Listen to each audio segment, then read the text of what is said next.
Bah, je trouve que c'est un concept qui me plaît. Il y a le côté œcuménique qui me plaît bien, le fait qu'il y ait des gens de partout.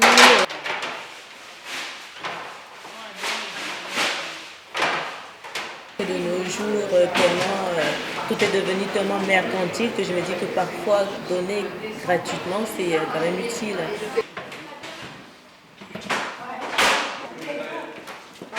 Qui vont prendre le plateau pour... C'est plus à même de choper cette matière.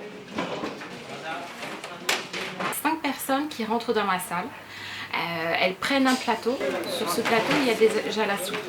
Donc c'est fait comme sous forme de sel. Ensuite, selon l'arrivage de la journée, donc on lui met sur le plateau chaque aliment. Et à la fin, il y a le pain. Ça, c'est la chose de base, le repas de base. Mais ils ont la soupe et le pain est donné à volonté. Jusqu'à une certaine heure pour effectivement laisser la possibilité à ce que chacun mange le plus possible.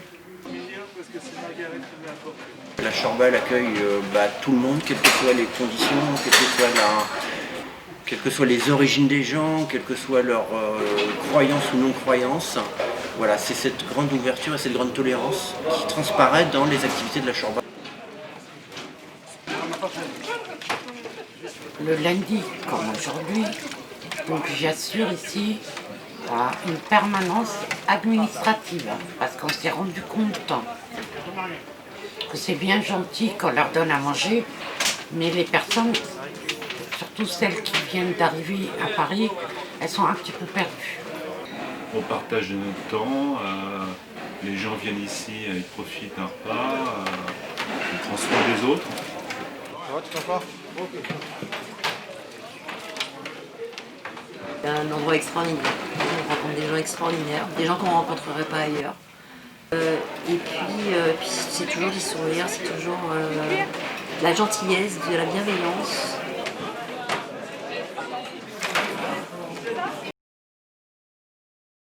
Je peux me considérer comme étant un privilégié, et donc si quelque part je peux redonner un petit peu de ces privilèges à des gens qui ont un peu moins de chance et un peu plus de difficultés dans la vie, pourquoi pas.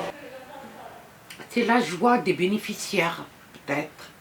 Parce que je pense que si on se regardait un petit peu moins le nombril et qu'on regardait un petit peu plus les autres, peut-être que notre société serait un peu meilleure, un petit peu moins individualiste. L'aide, l'entraide, surtout ça. L'entraide, la solidarité. Utile à tout petit niveau, mais enfin c'est quand même mieux que de rien faire. On les aide et ils nous le rendent très bien aussi. En fin de compte, c'est un enrichissement mutuel. Mais en fait, ils nous remettent aussi un peu de nos propres pendules à l'heure, en disant arrête de pleurer sur ton patron, voilà, sur tes impôts, sur ceci, sur cela. Regarde ta situation, regarde la situation des autres. Il est toujours là.